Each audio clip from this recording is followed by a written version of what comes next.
कैसे हैं आप सब लोग। स्वागत है आप सबका उत्कर्ष क्लासेज की इस ऑनलाइन क्लास में।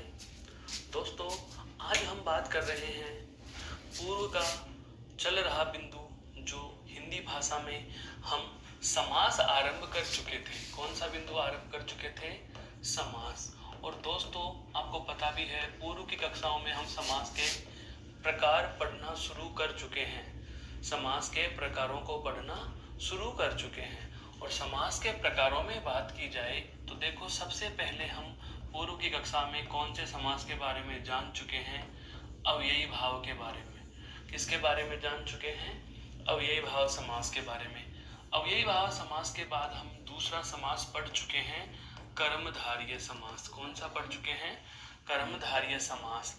और इसी कड़ी में जो आज हम प्रकार लेने वाले हैं, आज जो प्रकार हमारा शुरू होगा वह कौन सा होगा? तत्पुरुष समास। तो आप हेडिंग डाल लीजिए, आज का जो महत्वपूर्ण बिंदु, आज का जो नया बिंदु हम शुरू करने वाले हैं वह कौन सा है दोस्तों? तत्पुरुष समास। समास का तीसरा प्रकार तत्पुरुष समास, इसकी चर्चा हम आज शुरू कर रहे हैं। अब क्या होता है तत्पुरुष समास, किसे कहा जाता है? तो देखो, बेसिक सी बातें इससे संबंधित। यदि आपसे पूछा जाए क्या पदों की प्रधानता, कि पदों की प्रधानता के आधार पर, पदों की प्रधानता के आधार पर, तो यह कौन सा समास होगा? द्वितीय पद प्रधान समास होगा। कौन सा होगा दोस्तों? द्वितीय पद प्रधान समास। एक बात, पदों की प्रधानता के आधार पर बात की जाए तो ये कौन सा पद प्रधान है? द्वितीय पद प्रधान है। दूसरी महत्वपूर्ण बात इसी से संबंधित, क्या इसमें दोनों पदों के मध्य, इसमें दोनों पदों के मध्य एक महत्वपूर्ण बात जो आएगी वह अब लिखने वाला हूं, क्या? कारक विभक्तियों का, दोनों पदों के मध्य कारक विभक्ति का क्या रहता है दोस्तों? लोप रहता है। क्या रहता है? लोप रहता है। मेरे कहने का आशय यह हुआ कि समास के जो दो पद होते हैं, कौन कौन से दो पद होते हैं दोस्तों? एक होता है प्रथम और एक होता है द्वितीय। तो जो प्रथम और द्वितीय पद, इन दोनों को हम एक साथ लिखे होते हैं। इन दोनों के मध्य यहाँ पर जो है वह क्या लिखी जानी चाहिए? कारक विभक्ति लिखी जानी चाहिए। क्या लिखी जानी चाहिए दोस्तों? कारक विभक्ति लिखी जानी चाहिए।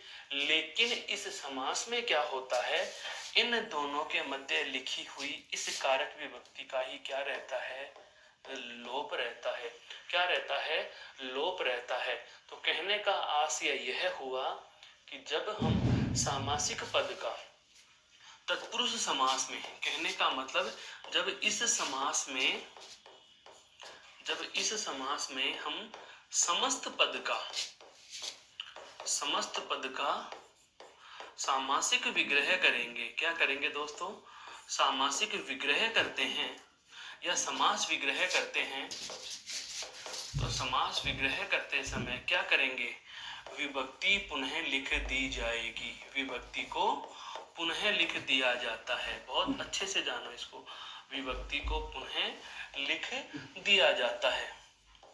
मेरे कहने का आशय यह हुआ कि तत्पुरुष समास में महत्वपूर्ण आपको तीन बातें ध्यान रखनी है। सबसे पहली महत्वपूर्ण बात जो हमें याद रखने की है वह क्या है कि यह पदों की प्रधानता के आधार पर बात की जाए तो द्वितीय पद प्रधान समास होगा। कौन सा होगा दोस्तों? द्वितीय पद प्रधान समास होगा।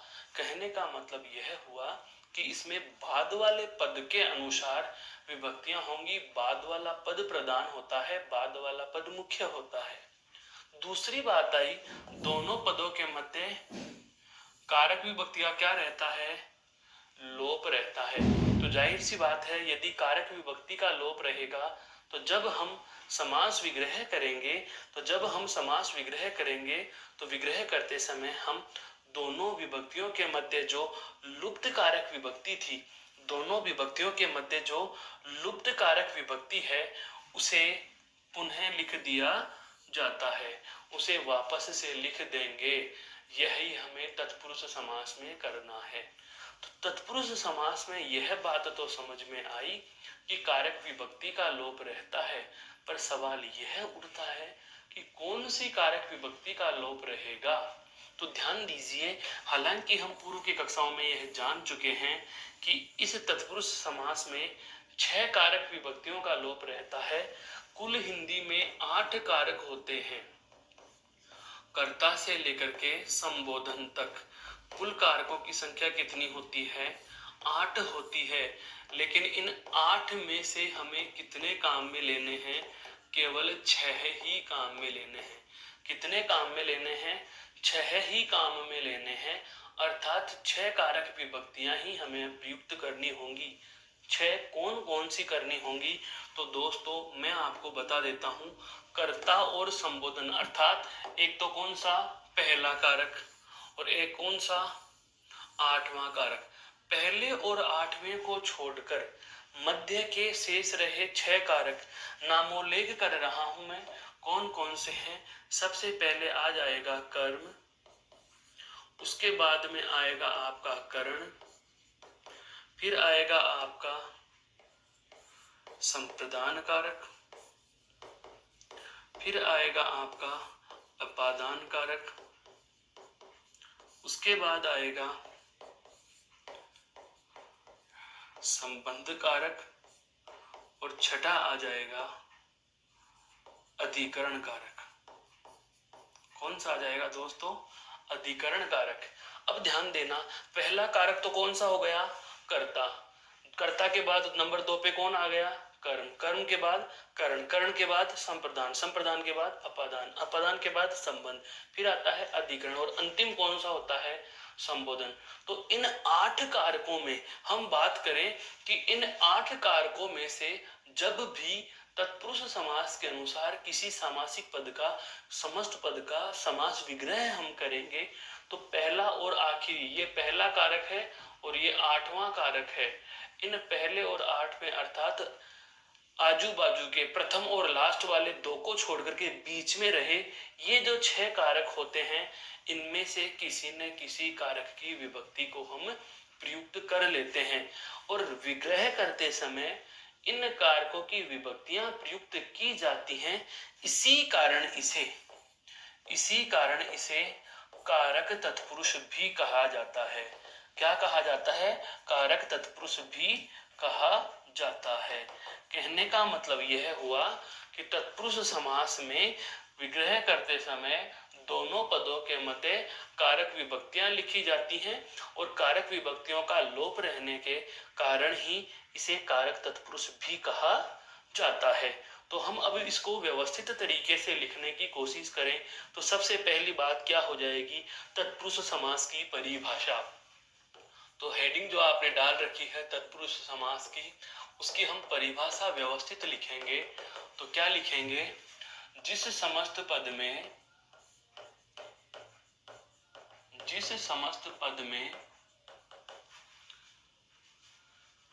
द्वितीय पद प्रदान हो, जिस समस्त पद में द्वितीय यानी कि बाद वाला, द्वितीय अर्थात बाद वाला पद प्रदान हो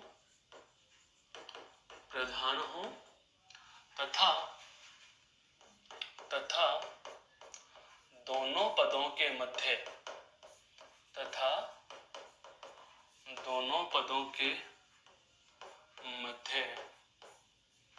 कारक विभक्ति का लोप रहे, कारक विभक्ति का लोप रहे, वहां तत्पुरुष समास होता है। वहां तत्पुरुष समास होता है। मेरे कहने का आशय यह है मेरे दोस्तों कि तत्पुरुष समास में दोनों पदों के मध्य कारक विभक्ति का लोप रहेगा, और प्रधान पद कौन सा होगा? बाद वाला पद प्रधान होगा। कौन सा पद प्रधान होगा? बाद वाला पद प्रधान होगा। फिर इसमें एक नया तथ्य जो हमने अभी अभी जाना, नया तथ्य हमने क्या जाना? देखो, नया तथ्य यह जाना कि इसका दूसरा नाम क्या कहलाता है? कारक तत्पुरुष कहलाता है। क्यों कहलाता है? क्योंकि दोनों पदों के मध्य किसका लोप था? कारक विभक्ति का। और विग्रह करते समय हम क्या करते हैं? विभक्ति को पुनः लिख देते हैं। विभक्ति पुनः लिख देने के कारण ही इसे कारक तत्पुरुष भी कहा जाता है। तो तथ्य हम क्या जोड़ देंगे? विग्रह करते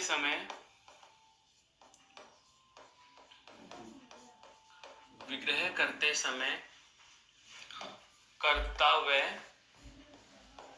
संबोधन को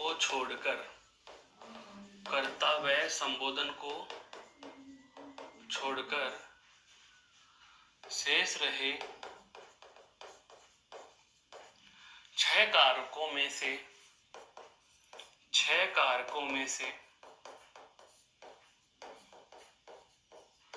किसी एक की विभक्ति प्रयुक्त की जाती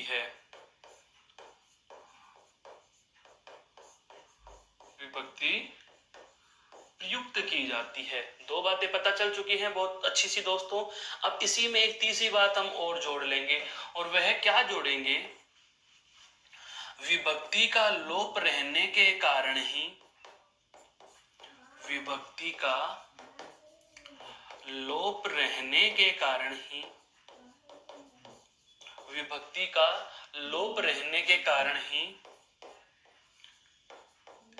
इसे, बहुत अच्छा नाम है ये ध्यान रखना, कारक तत्पुरुष भी कहा जाता है।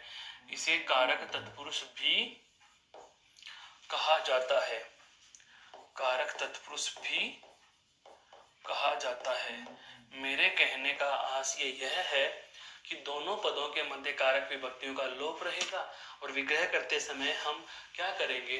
कारक विभक्तियां पुनः लिख देंगे। तो जो कारक विभक्तियां पुनः लिखेंगे, तो इसी वजह से इस विभक्ति का लोप रहने के कारण ही इसे कारक तत्पुरुष भी कहा जाएगा। प्रकार की बात करें तो यहां से एक बहुत अच्छी चीज समझने का आप प्रयास करें। कर्ता व संबोधन को छोड़कर 8 में से कितने छोड़ दिए दोस्तों? 2। तो प्रकार कितने हो गए? 6 है।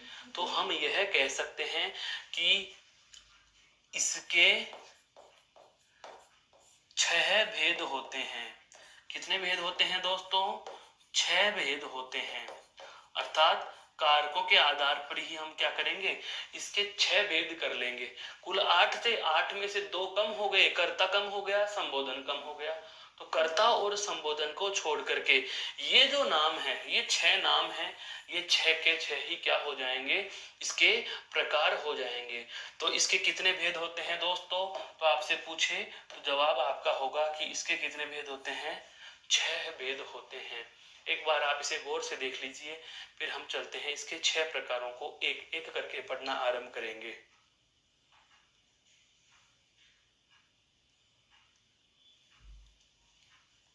हाँ भी, तो सबसे पहले हम बात करते हैं पहला प्रकार। अब यहां से आप देख सकते हो कौन सा हो जाएगा? पहला प्रकार कौन सा होएगा? कर्म का।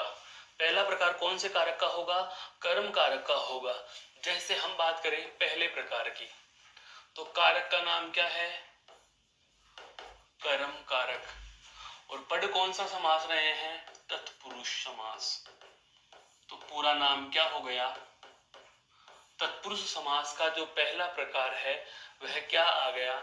कर्म कारक तत्पुरुष समास आ गया। कारक तत्पुरुष या तत्पुरुष समास का पहला प्रकार कौन सा आ गया? कर्म कारक तत्पुरुष समास आ गया। मैं इसके कोष्टक में थोड़ी देर के लिए को लिख दूं तो इसका मतलब क्या है वह भी जान लीजिए। मैंने आपको पूर्व की कक्षाओं में भी बताया था, एक बात पुनः सुन लीजिए। एक तरफ तो होते हैं कारक और एक तरफ लिखते हैं हम उनकी विभक्ति। कारक और एक तरफ क्या होती है? विभक्ति। चंद क्लासों के बाद हम आगे आने वाली कक्षाओं में कारक बिंदु बहुत विस्तार से पढ़ने वाले हैं। तो कारक में एक तरफ तो जैसे मैंने लिख दिया कर्ता, तो विभक्ति क्या होती है? ने। कर्म कारक की विभक्ति क्या होती है दोस्तों? को। तो इस को का मतलब यही है, इस को का मतलब यही है कि यह क्या लिखी गई है? कर्म कारक की क्या लिखी हुई है? विभक्ति लिखी हुई है। और जैसा कि हमारी परिभाषा कह रही थी क्या, कि तत्पुरुष समास में सामासिक पदों का विग्रह करते समय, तत्पुरुष समास में सामासिक पदों का विग्रह करते समय दोनों पदों के मध्य कारक की विभक्ति लिखी जाएगी। तो मैं ये कह सकता हूं या नहीं कि इस समास में विग्रह करते समय, इस समास में विग्रह करते समय दोनों पदों के मध्य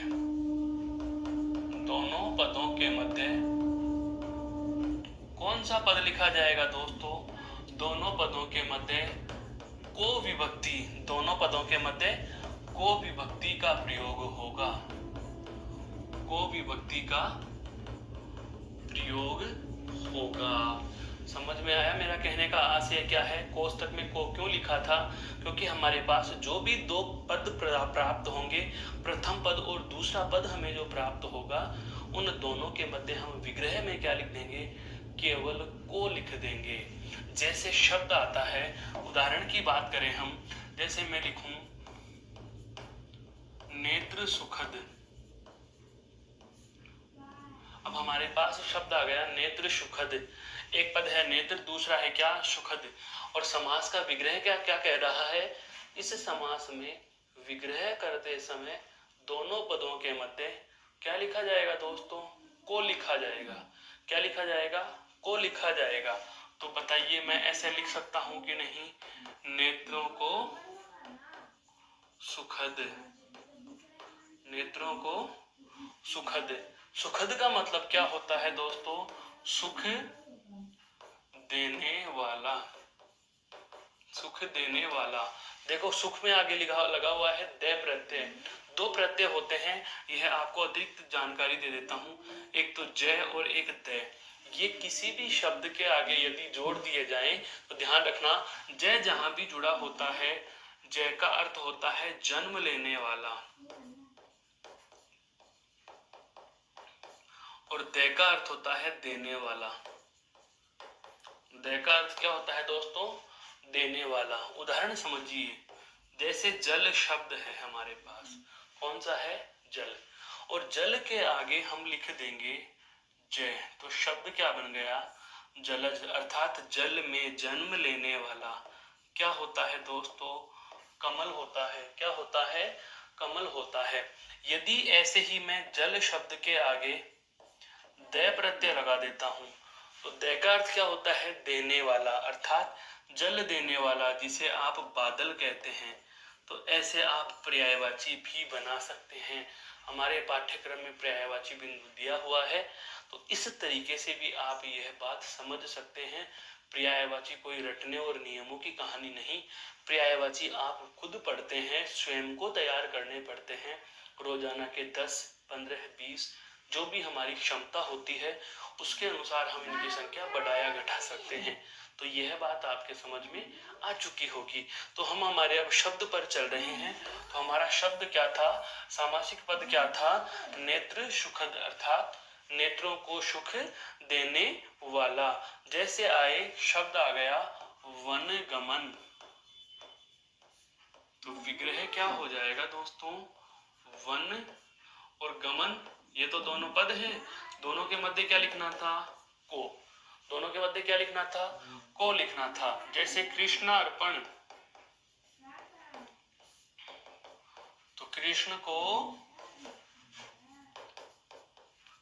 अर्पण, कृष्ण को अर्पण, कृष्ण को अर्पण। यह है, बहुत अच्छे से समझिए हैं। जेब कतरा, जेब को कतरने वाला, जेब को कतरने वाला है। जैसे मरणासन्न, तो तो विग्रह क्या हो जाएगा, मरण को आसन्न। दोस्तों आपको मैं ये उदाहरण याद करने के लिए नहीं कह रहा, मेरे कहने का आशय केवल इतना सा है कि कर्म कारक तत्पुरुष समास में यदि आप किसी सामासिक पद का विग्रह करते समय ध्यान यही रखेंगे कि दोनों पदों के मध्य क्या लिखा जाएगा, को पद का या को विभक्ति का प्रयोग कर लेंगे और हमारा कर्म कारक तत्पुरुष समास बन जाएगा। उम्मीद करता हूं यह तत्पुरुष समास का, जो ध्यान दीजिए तत्पुरुष समास के जो 6 भेद हैं, इस 6 भेदों में से, इन 6 भेदों में से ध्यान दीजिए ये जो हमारे पास 6 भेद आए थे जिनके बारे में हम जान चुके हैं, कौन कौन से, कर्म करण संप्रदान अपादान संबंध और अधिकरण, इनके 6 के 6 भेदों में पहले प्रकार की चर्चा हम आपके सामने रख चुके हैं, कर चुके हैं। इसे एक बार देख लीजिए गौर से, फिर हम चलते हैं अगले प्रकार पर।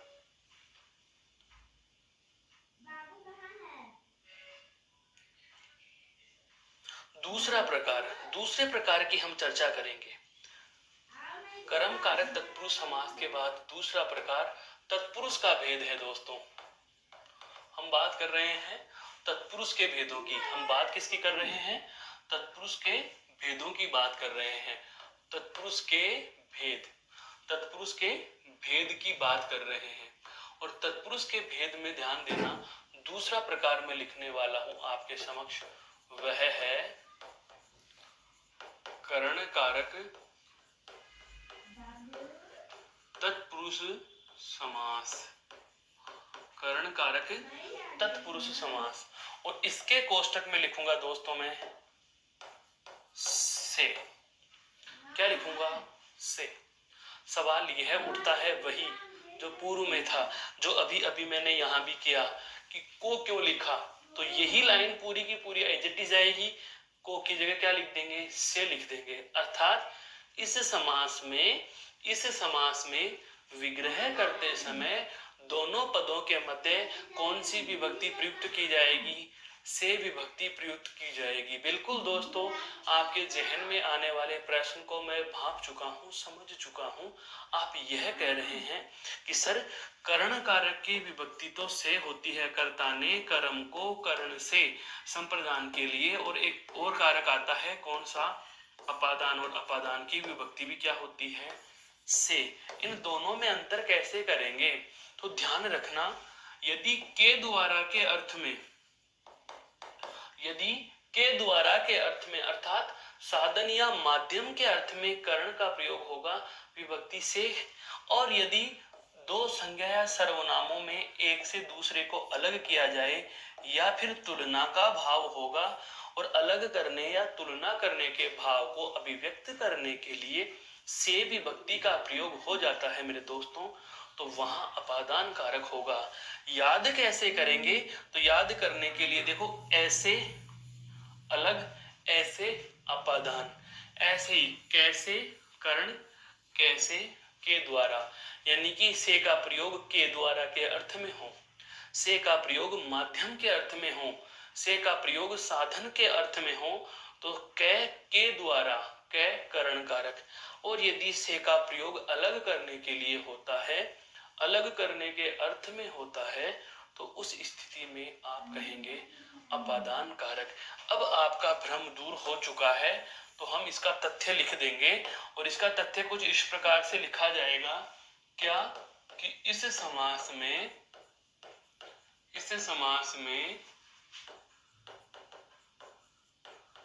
विग्रह करते समय दोनों पदों के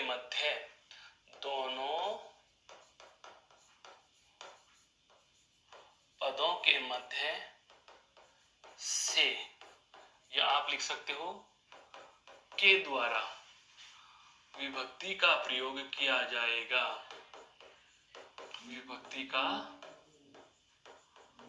प्रयोग किया जाएगा। यह बात आपके समझ में आ चुकी होगी। जैसे हम कहें ईश्वर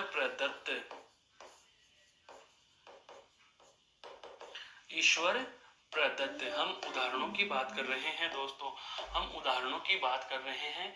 क्या? जैसे मैंने कहा, जैसे ईश्वर प्रदत्त, तो एक तो है हमारे पास ईश्वर पद और दूसरा क्या है? प्रदत्त पद। तो दोनों पदों के मध्य विग्रह करते समय क्या लिख देंगे? दोनों पदों के मध्य विग्रह करते समय क्या लिख देंगे? से या के द्वारा। तो मैं यहां लिखूंगा से। तो विग्रह क्या हो जाएगा? ईश्वर से प्रदत्त। ईश्वर से प्रदत्त जैसे आता है तुलसी कृत, तो यहां पर क्या लिखोगे? तुलसी के द्वारा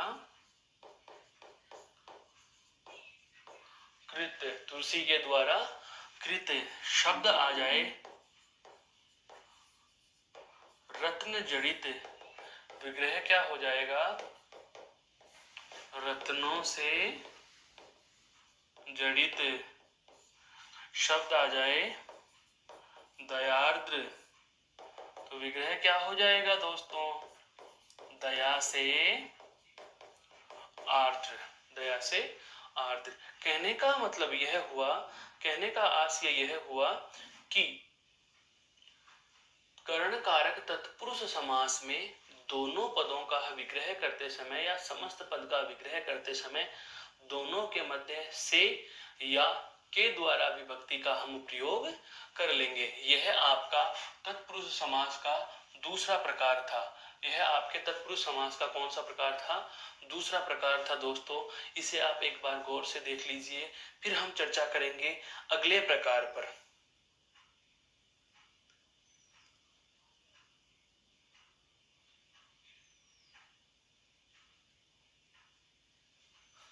अब हमारा जो तीसरा प्रकार आएगा, तीसरा प्रकार कौन सा आएगा दोस्तों? आप यहां से देखो, कर्म हमने पढ़ लिया है, कर्ण हमने पढ़ लिया।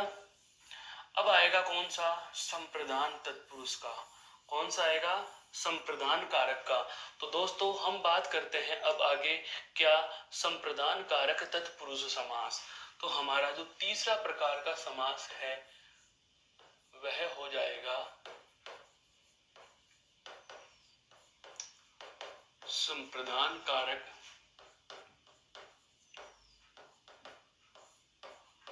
तत्पुरुष समास। संप्रदान कारक तत्पुरुष समास। और इसके लिए हम विभक्ति कौन सी लेंगे? संप्रदान की विभक्ति क्या होती है दोस्तों? के लिए। बेसिक सी बात, यहां तथ्य लिख देंगे क्या? विग्रह करते समय,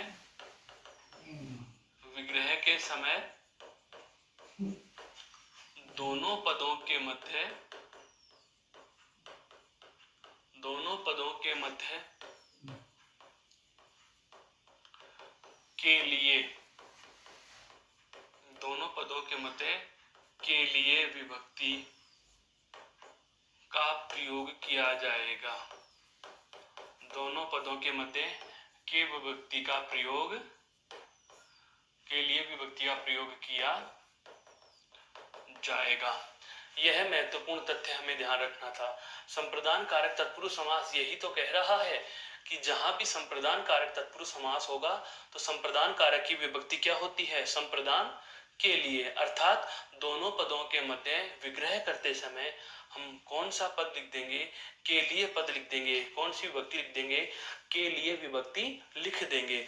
जैसे हम इसके उदाहरणों की बात करें दोस्तों, जैसे एक उदाहरण हम इसकी पूर्व की कक्षाओं में परिचयात्मक रूप से भी जान चुके हैं।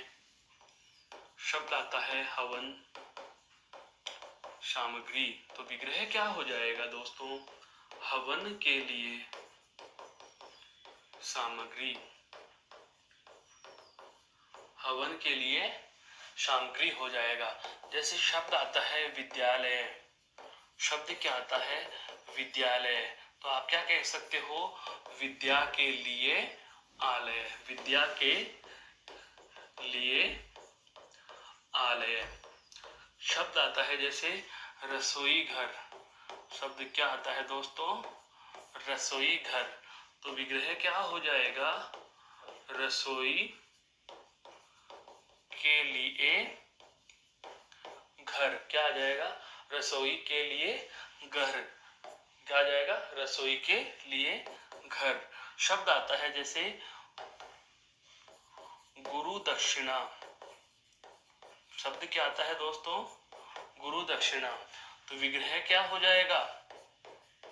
गुरु के लिए दक्षिणा।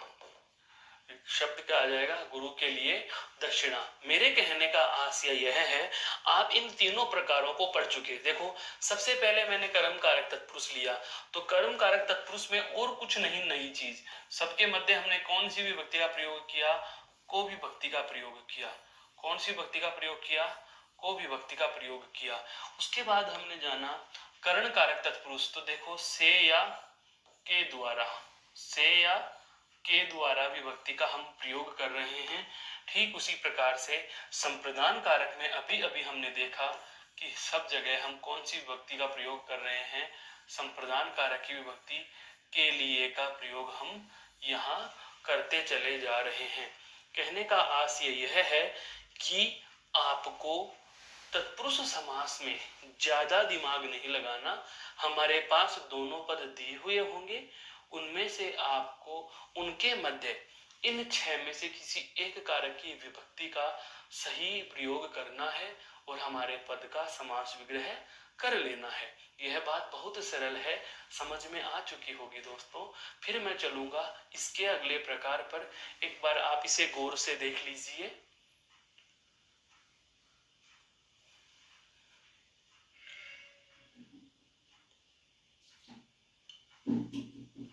अब हम बात करेंगे इसके अगले प्रकार की। अगला प्रकार कौन सा होगा?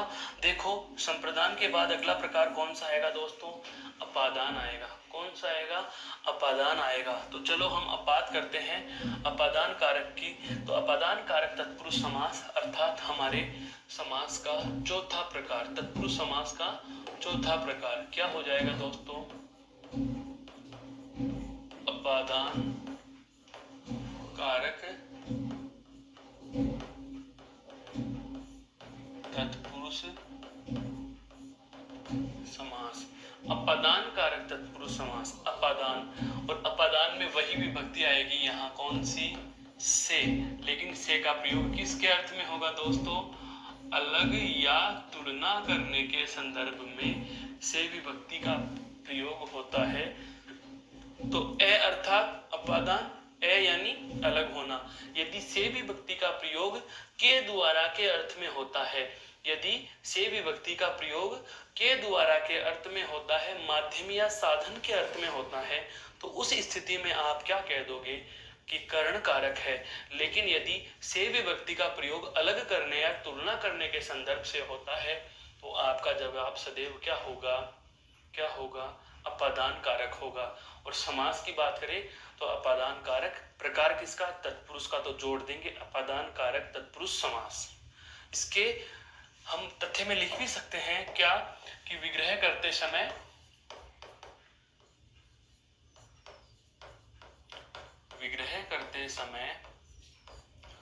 दोनों पदों के मध्य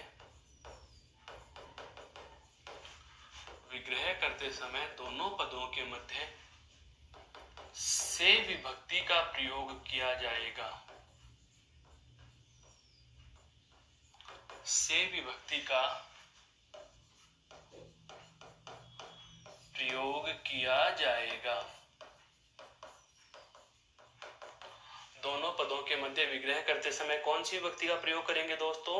से विभक्ति का प्रयोग करेंगे। कौन सी का करेंगे? से विभक्ति का प्रयोग करेंगे।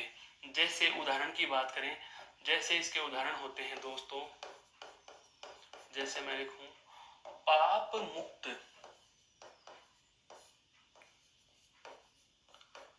पाप मुक्त। दो पद हैं, पाप और मुक्त। अब अलग करने के संदर्भ में आ रहा है तो पाप विभक्ति से और दूसरा पद क्या लिख दिया? मुक्त। पाप से मुक्त। शब्द आ जाता है देश निकाला। तो विग्रह क्या हो जाएगा दोस्तों? देश से निकाला। देश से निकाला। जैसे आता है पदच्युत, अर्थात पद से च्युत, जिसको हम कह सकते हैं अपदस्थ। क्या कह सकते हैं? अपदस्थ, यानी कि पद से हटा देना, पद से हटा देना। जैसे शब्द आता है ऋण मुक्त, ऋण मुक्त यानी कि ऋण से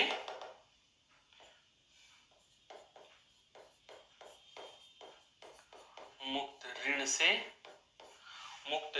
दूरागत, दूरागत, दूर से आगत, दूर से आया है तो उस जगह को तो छोड़ा ही है, तो क्या हो जाएगा?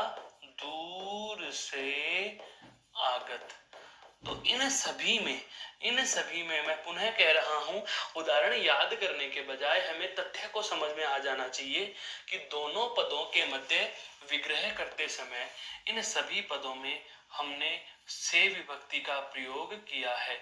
से विभक्ति का प्रयोग दोनों पदों के मध्य किया है, और जैसे ही दोनों पदों के मध्य हम से विभक्ति का प्रयोग कर लेते हैं तो हमारे पास अपादान के अनुसार अपादान कारक तत्पुरुष समास के सामासिक पदों का समास विग्रह उपस्थित हो जाता है। दोस्तों, यहां तक की बात समझ में आ चुकी क्या?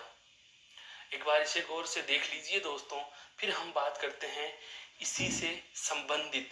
इसका अगला प्रकार नहीं बताऊंगा, अभी इसी से जुड़ती हुई एक दो बातें हम और जाननी है। वो हम जानेंगे क्या?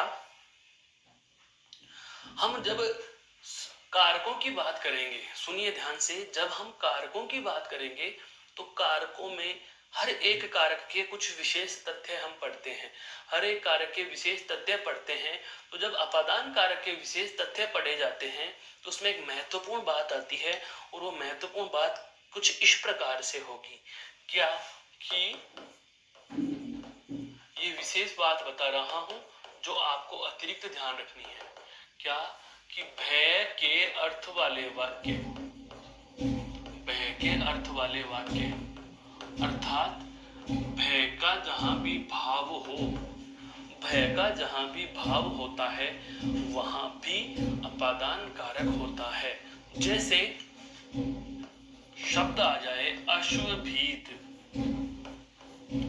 शब्द आ जाए स्वान भीत, शब्द आ जाए गज भीत, शब्द आ जाए भयभीत। भीत यानी डरा हुआ, भीत का मतलब क्या होता है? डरा हुआ। तो डर के भाव को, भय के भाव को, भय यानी डर, भय का अर्थ क्या होता है दोस्तों? डर। अर्थात डर के भाव को अभिव्यक्त करने वाले, डर के भाव को अभिव्यक्ति देने वाले जो भी शब्द होते हैं या वाक्य होते हैं वो कौन से कारक में जाएंगे? वो अपादान कारक में जाएंगे। कौन से कारक में जाएंगे? अपादान कारक में। तो ये विशेष हम किसके पढ़ रहे हैं? अपादान के पढ़ रहे हैं। और अपादान कारक की विभक्ति क्या होती है? हमें पता है, से होती है। क्या होती है? से होती है। तो हम विग्रह करते समय इसको क्या लिखेंगे? अश्व से भीत, अर्थात अश्व घोड़े से भीत डरा हुआ, घोड़े से डरा हुआ। स्वान भीत अर्थात कुत्ते से डरा हुआ, स्वान से भीत, स्वान से भीत। यहाँ पर यह बात बताना आवश्यक क्यों हुआ? उसकी वजह यह है दोस्तों कि यहाँ पर मोहन को घोड़े से डर लग रहा है, तो इसका मतलब यह हुआ डर क्यों लगा? घोड़े से लगा। तो हम यह सोच बैठते हैं कि डरने की वजह, डरने का कारण, मोहन किसकी वजह से डरा? घोड़े की वजह से डरा। मोहन किसकी वजह से डरा? कुत्ते की वजह से डरा। मोहन किसकी वजह से डरा? गज अर्थात हाथी की वजह से डरा। तो हम क्या सोचते हैं कि जहां डरने का कारण आ रहा है, वजह आ रही है, माध्यम आ रहा है, तो हो न हो यहाँ तो करण कारक तत्पुरुष समास होना चाहिए। तो ध्यान रखना, हमें इस प्रकार की गलतियों से बचना है। और यहाँ पर हमें ध्यान रखना है कि गज भीत, स्वान भीत, अश्वभीत या फिर भय से भीत, सभी के सभी पद आपके अपादान कारक तत्पुरुष समास में गिने जाएंगे। किसमें गिने जाएंगे? अपादान कारक तत्पुरुष समास में गिने जाएंगे। दोस्तों यह बात आपके समझ में आ चुकी, तो एक बार इसे गौर से देख लीजिए। फिर इसी के हम दूसरे तथ्य की चर्चा और करने वाले हैं। यह तो कौन सा था? विशेष पहला। यह कौन सा था दोस्तों? विशेष पहला। अब विशेष का दूसरा और देखते हैं। दूसरा क्या है? और दूसरा कुछ इस प्रकार से होगा, अध्ययन आदि का अर्थ। किसका अर्थ है दोस्तों? अध्ययन आदि का अर्थ हो। ऐसा शब्द जो किसी से कोई विद्या अध्ययन करने के भाव को अभिव्यक्त करता है, अध्ययन आदि के भाव को व्यक्त किया जा रहा हो, तो ऐसी वाली स्थिति में भी हम अपादान कारक मानते हैं, या अपादान कारक तत्पुरुष समास आपका उदाहरण हो सकता है। जैसे हम बात करते हैं, उदाहरण आता है बहुत अच्छा, इसका परीक्षाओं में पूछा भी गया है। आचार्याधीत विग्रह क्या हो जाएगा इसका? आचार्य से अधीत, अर्थात आचार्य से अध्ययन किया हुआ। यह बात हमने कहाँ सीखी? कि यह बात हमने आचार्य से अध्ययन की है। जैसे आता है ब्रह्माधीत, है शब्द आता है ब्रह्माधीत, ब्रह्माधीत अर्थात ब्रह्मा से अधीत, अर्थात ब्रह्मा से अधीत, ब्रह्मा से अधीत। मेरे कहने का आशय यह हुआ कि जब विद्याध्ययन के भाव को अभिव्यक्त करने वाला भी यदि आपको कोई उदाहरण यदा कदा मिल जाता है, तो आप हैरान परेशान न होना, और इन विशेष तथ्यों का ध्यान रखते हुए अध्ययन आदि के भाव को या भय या डर के भाव को अभिव्यक्त करने वाले शब्द भी यदि आपको दे दिए जाते हैं दोस्तों, तो उस स्थिति में आप वहां अपादान कारक तत्पुरुष समास ही करोगे। यह अपादान कारक तत्पुरुष समास के इस प्रकार के उदाहरण से अलग है, इस प्रकार के उदाहरण से अलग है, क्योंकि वो हमें ये लगते हैं कि हाँ, यहाँ हमने डरने की वजह देखी, यहाँ पर विद्याध्ययन का माध्यम बन रहे हैं कि साहब मैंने यह पाठ सीखा, मैंने समास सीखा, गुरुवाधीत अर्थात गुरु से अध्ययन किया, तो ये सीखने का तो गुरु मेरा माध्यम बन रहे हैं। और माध्यम के संदर्भ में, के द्वारा के संदर्भ में या साधन के संदर्भ में सदैव समास कौन सा होता है? करण कारक तत्पुरुष समास होता है। तो कहीं हम यह गलती न कर बैठे, इसलिए मैंने आपके सामने ये समग्र वर्णन रखा कि आपको इस प्रकार के विशेष शब्दों का भी ध्यान रखना होगा। यह था हमारा दोस्तों कौन सा? चौथा प्रकार। यह कौन सा प्रकार था? तत्पुरुष समास। तत्पुरुष समास का यह कौन सा प्रकार था? तो आप कह सकते हो चौथा प्रकार था। अब आता है हमारा पांचवा प्रकार। अपादान के बाद कौन सा है? आप खुद देख लीजिए। अपादान पढ़ चुके हैं, अब आएगा कौन सा? संबंध कारक तत्पुरुष समास। कौन सा आएगा दोस्तों? संबंध कारक तत्पुरुष समास। एक बार आप आगे बढ़े हम, उससे पहले इस बात को गौर से देख लीजिए ताकि हम अगले प्रकार की चर्चा करें।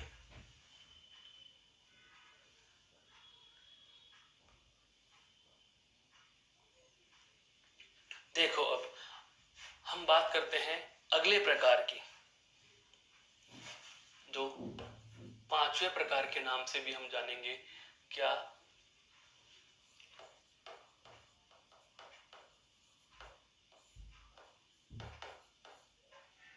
संबंध कारक तत्पुरुष समास। और संबंध कारक की विभक्तियां कौन कौन सी होती हैं दोस्तों? का, के, की, रा, रे, री, ना, ने, नी। ध्यान देना, कुछ विशेष चीज बता रहा हूं। एक तो होती है का, के, की, रा, रे, री, ना, ने और नी। लेकिन जब हम समास के अध्ययन से या समास के संदर्भ में इन सब बातों को पढ़ेंगे, समास विग्रह जब करेंगे, तो समग्र हमारे पास जो संपूर्ण 9 विभक्तियां आ रही हैं, 3, 6 और 9, इन 9 में से इन 6 विभक्तियों का प्रयोग हम नहीं करेंगे। क्यों नहीं करेंगे, यह बात भी जान लीजिए।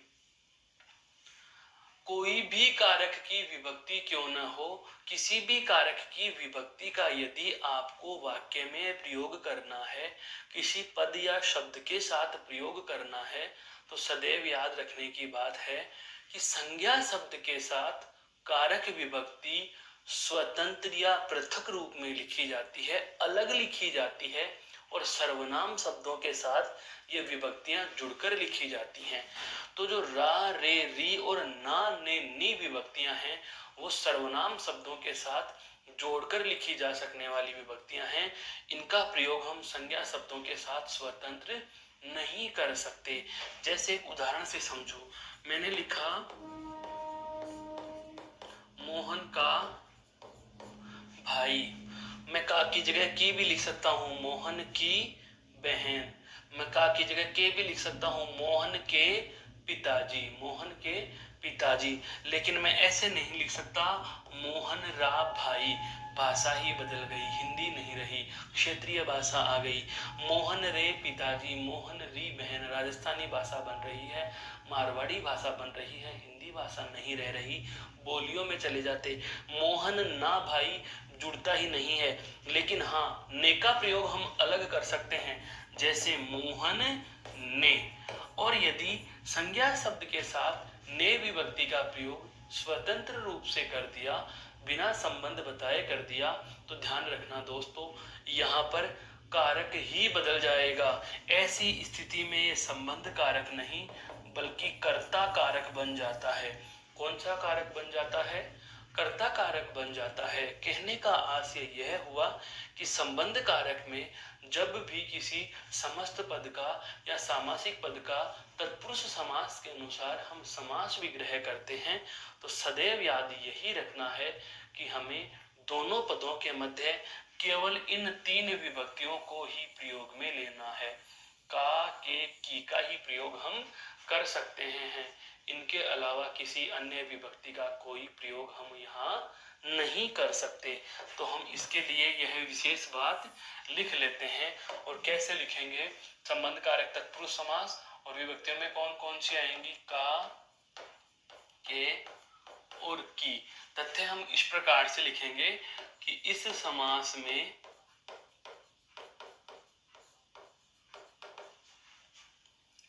समस्त पद का विग्रह करते समय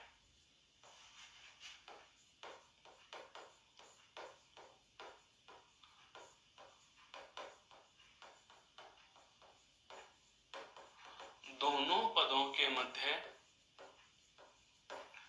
विग्रह करते समय दोनों पदों के मध्य का, के और की, का, के और की विभक्ति का प्रयोग किया जाता है। विभक्ति का प्रयोग किया जाता है। जैसे हम उदाहरणों की बात करें दोस्तों, जैसे राजमाता, तो विग्रह क्या हो जाएगा? राज यानी राजा,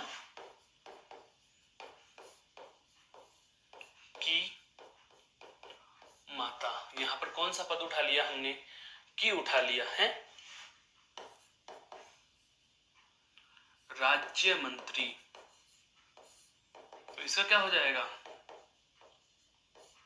राज्य के मंत्री, राज्य के मंत्री हैं। जैसे शब्द आता है मंत्री परिषद, विग्रह क्या हो जाएगा दोस्तों? मंत्रियों की परिषद। लेकिन यदि शब्द लिख जाए विधान परिषद, तो विधान की परिषद नहीं होता है। ध्यान रखना दोस्तों, यहाँ पर एक नई चीज मैं और आपको जुड़ा देता हूँ, क्या कि शब्द आपको दे दिया जाए कौन सा, विधान परिषद। विधान परिषद, तो ध्यान रखना इसका विग्रह होता है विधान यानी कानून, तो विधान के लिए परिषद। विधान परिषद का क्या होगा, विधान के लिए परिषद। इसी प्रकार से एक और शब्द आता है, क्या, बलि पशु, और एक शब्द आता है पशु बलि।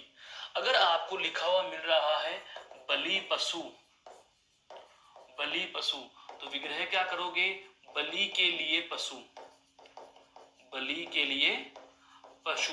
लेकिन यदि आपको यही शब्द इस प्रकार से दे दिया जाए, क्या, पशु बलि, पशु बलि, तो इसका के विग्रह क्या हो जाएगा, पशु की बलि, पशु की बलि। जैसे शब्द आता है, अब आपको मैं क्रॉस बता रहा हूं कौन सा शब्द कहां अटकेगा। जैसे शब्द आ जाए आपके सामने, क्या, रेल यात्रा। दोस्तों शब्द क्या आ गया, रेल यात्रा, तो विग्रह क्या हो जाएगा, रेल से या रेल के द्वारा यात्रा, रेल से या रेल के द्वारा यात्रा। लेकिन आ जाए अगर क्या, रेल भाड़ा, क्या आ जाए, रेल भाड़ा,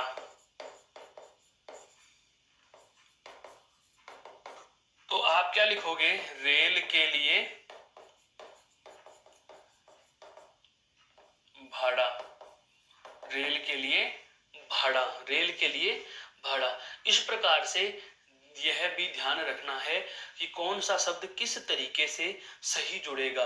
एक बहुत अच्छा शब्द और आता है जो अक्सर चर्चा में रहा है, कन्यादान, और हमें पहला ही विकल्प मिल जाता है कन्या के लिए दान।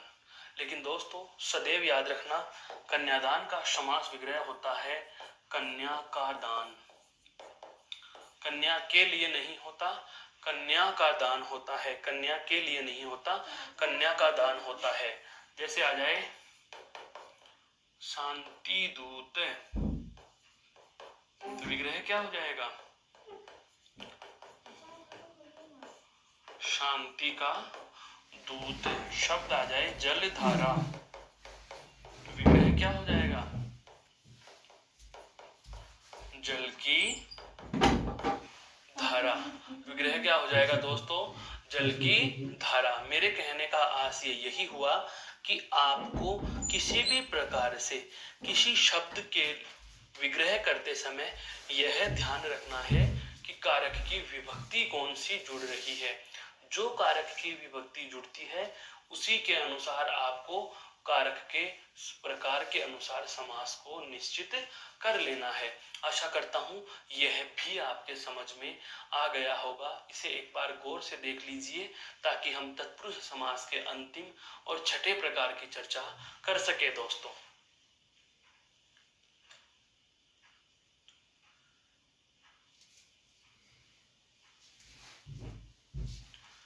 अब हमारा जो अंतिम और छठा जो समास का प्रकार है तत्पुरुष समास का, वह है दोस्तों क्या, अधिकरण कारक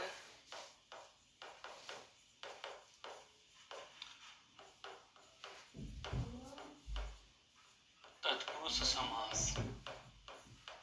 क्या है, अधिकरण कारक तत्पुरुष समास। अधिकरण कारक, अधिकरण कारक की विभक्तियां क्या होती हैं दोस्तों, में, पर, मध्य, ऊपर आदि। तो जाहिर सी बात है हम समास विग्रह करते समय है, किसी भी समस्त पद का समास विग्रह करते समय, समास विग्रह के समय अधिकरण कारक की विभक्ति लिखेंगे। कौन से कारक की विभक्ति लिखेंगे, अधिकरण कारक की विभक्तियां लिख दी जाएंगी, विभक्तियां लिख दी जाएंगी, विभक्तियां लिख दी जाएंगी। यह ध्यान हमें रखना है। विभक्तियां किसकी लिख देंगे, अधिकरण कारक की विभक्तियां लिख देंगे। दोस्तों कहने का मतलब यह हुआ कि समास विग्रह करते समय हमें अधिकरण कारक की विभक्तियां लिख देनी होंगी। जैसे शब्द आता है, जैसे हम उदाहरण की बात करें,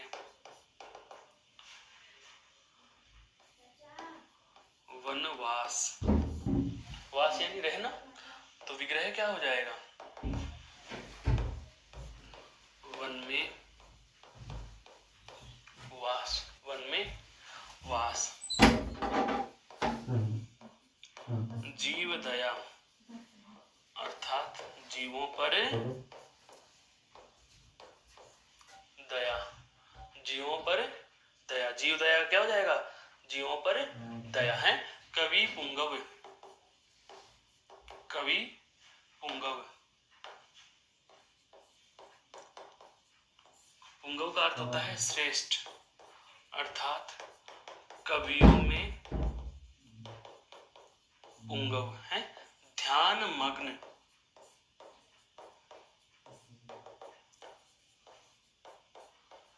ध्यान में मग्न, कहने का मतलब यह है दोस्तों कि यदि हम दोनों पदों में या हम कहें समस्त पद का विग्रह करते समय दोनों पदों के मध्य में, पर, में, ये इस प्रकार से अधिकरण कारक समास की विभक्तियों को प्रयोग में ले रहे हैं, अधिकरण कारक की विभक्तियों को काम में ले रहे हैं, तो बेझिझक कह देंगे कि यहाँ अधिकरण कारक तत्पुरुष समास होगा, यहाँ अधिकरण कारक तत्पुरुष समास यहाँ होगा। कहने का मतलब यही हुआ कि आपको भ्रमित नहीं होना है। चाहे अब इसमें एक महत्वपूर्ण बात ध्यान देने की यह है कि चाहे आपको कर्म कारक की विभक्ति प्रयोग में लेकर के समास लिखना हो, चाहे कर्ण कारक की विभक्ति काम में लेकर के समास लिखना हो, चाहे हमें संप्रदान या अपादान कारक की विभक्ति लिख करके समास लिखना हो, या संबंध या अधिकरण की विभक्ति लिखकर समास लिखना हो, हर एक स्थिति में विभक्ति चाहे कोई सी भी प्रयोग में लीजिए। देखो जैसे कि हम कर्म कारक की विभक्ति को काम में ले, चाहे कर्ण कारक की विभक्ति काम में ले, चाहे संप्रदान कारक की विभक्ति काम में ले, और चाहे अपादान कारक की विभक्ति काम में ले, या फिर मैं कहूं कि चाहे संबंध कारक की विभक्ति काम में ले या अधिकरण कारक की विभक्ति काम में ले, है तो सारा तत्पुरुष समास ही। मेरे कहने का आशय यही तो है कि आपको तत्पुरुष समास के कारकों के आधार पर जो प्रकार है उसके साथ साथ यह भी ध्यान रखना है कि कारकों के आधार पर जो वाक्य सही बैठ रहा है विभक्ति तो वही लिखी जाएगी, लेकिन प्रकार एक ही होगा, और वह कौन सा होगा, आपका तत्पुरुष समास होगा। दोस्तों कौन सा होगा, तत्पुरुष समास ही होगा। अब यहाँ इतने सारे इसके प्रकारों के बाद होता क्या है, मूल भाषा या मूल व्याकरण की बात की जाए तो मूल व्याकरण में इन 6 प्रकारों के अलावा भी तत्पुरुष समास के 4 अन्य भेद माने जाते हैं, 4 अन्य भेद माने जाते हैं। और वे 4 अन्य भेद कौन कौन से माने जाते हैं, 4 अन्य भेद, और यह है किसके, तत्पुरुष के। दोस्तों तत्पुरुष समास के आपको मैं केवल नाम बता देता हूं, हालांकि ये इतने महत्व के नहीं होते पर हमें पता होना चाहिए। जैसे एक तो आता है अलुक तत्पुरुष, दोस्तों क्या आता है, अलुक तत्पुरुष। दूसरा आता है आपका उपपद तत्पुरुष,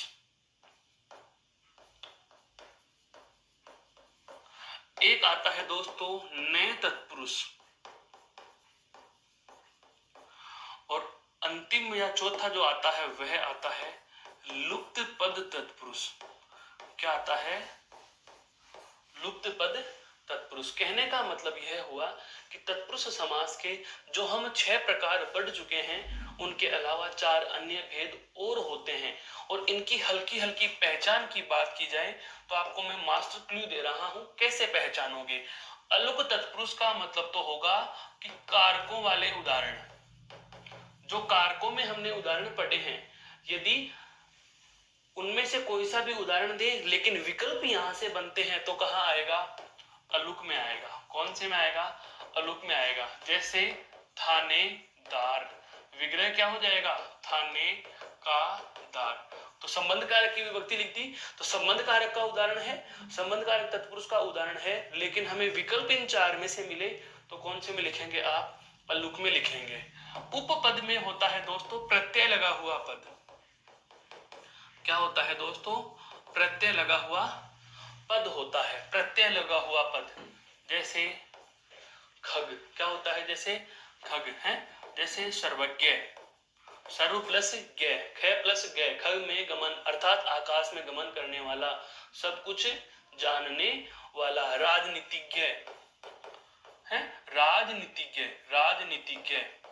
इस प्रकार के पद दिए जाएंगे जो प्रत्यय के होंगे। प्रत्यय वाला एकमात्र उदाहरण किसमें आता है, उपपद तत्पुरुष में। नए तत्पुरुष में आते हैं नहीं के अर्थ वाले पद। किसके अर्थ वाले आते हैं दोस्तों, नहीं के अर्थ वाले पद, अर्थात ए उपसर्ग के पद, ए या अन उपसर्ग लगा दिया जाए। यहां पर देखो, ए या अन उपसर्ग के पद, जैसे अनजान, असत्य, अनचाहा, अचूक। कहने का मतलब यह हुआ कि जब ए या अन उपसर्ग लगाकर न या नहीं के अर्थ का कोई पद बनाया जाता है तो ऐसी स्थिति में उसे कौन से में शामिल करेंगे, नए तत्पुरुष में शामिल करेंगे। सबसे महत्वपूर्ण इसमें यह होता है लुप्त पद। कहने का मतलब पद क्या है, लुप्त है। अब तक तो हम समास में पढ़ते आ रहे थे, तो लुप्त क्या थी दोस्तों, केवल विभक्ति। और यहाँ पर क्या चीज लुप्त है, पद लुप्त है। अर्थात जब कारक विभक्ति के साथ, जब कारक विभक्ति के साथ पद भी लुप्त रहे, जब कारक विभक्ति के साथ क्या रहे, पद भी लुप्त रहे, तो ऐसी स्थिति में क्या होगा, लुप्त पद तत्पुरुष होगा। जैसे दही बड़ा, विग्रह क्या होगा इसका, दही में डूबा हुआ बड़ा। केवल एक उदाहरण से आप इस बात को समझ जाओगे कि कहना क्या चाहा है। लुप्त पद, पद भी गायब। दही और बड़ा हमारे पास दो पद हैं, दही और बड़ा हमारे पास दो पद हैं। में यहाँ है कारक की विभक्ति, लेकिन जो डूबा और हुआ है यह है दोस्तों लुप्त पद। ये क्या है, यहाँ पर लुप्त पद दिए हुए हैं कि जब कारक विभक्ति, कारक विभक्ति तो में देखो लुप्त था ही था, में के साथ डूबा हुआ भी लुप्त था। तो जब कारक विभक्ति के साथ पद भी लुप्त रहे, जब कारक विभक्ति के साथ पद भी लुप्त रहे, ऐसी स्थिति में होता है आपका लुप्त पद तत्पुरुष समास। जैसे और उदाहरण आते हैं, रेलगाड़ी, रेल पर, फिर लुप्त पद आते हैं चलने वाली, और फिर अंतिम आता है गाड़ी है। वायुयान, वायु में चलने वाले यान। घृतान्न, घृतान्न, घी में पका हुआ अन्न, घी में पका हुआ अन्न। तो कहने का आशय यह हुआ कि जो तत्पुरुष समास के, जो तत्पुरुष समास के हम इन 6 भेदों की जो चर्चा कर चुके हैं, कर्म कारक तत्पुरुष समास, करण कारक तत्पुरुष समास, संप्रदान और अपादान, तथा उसके बाद संबंध और अंतिम वाला अधिकरण। इन 6 प्रकारों के बाद आपको ये अन्य 4 भेद भी अपने मस्तिष्क में रखने हैं। हो सकता है प्रश्न यहाँ से भी आपको मिल जाए। तो आशा करता हूँ दोस्तों कि आज की कक्षा में यह तत्पुरुष समास और इसके सारे भेद हमने चर्चा में लिए, आपको बेहद समझ में आए होंगे। इसके बाद के प्रकार की चर्चा करेंगे हम अगली कक्षा में। तब तक के लिए धन्यवाद, नमस्कार, जय हिंद, जय भारत।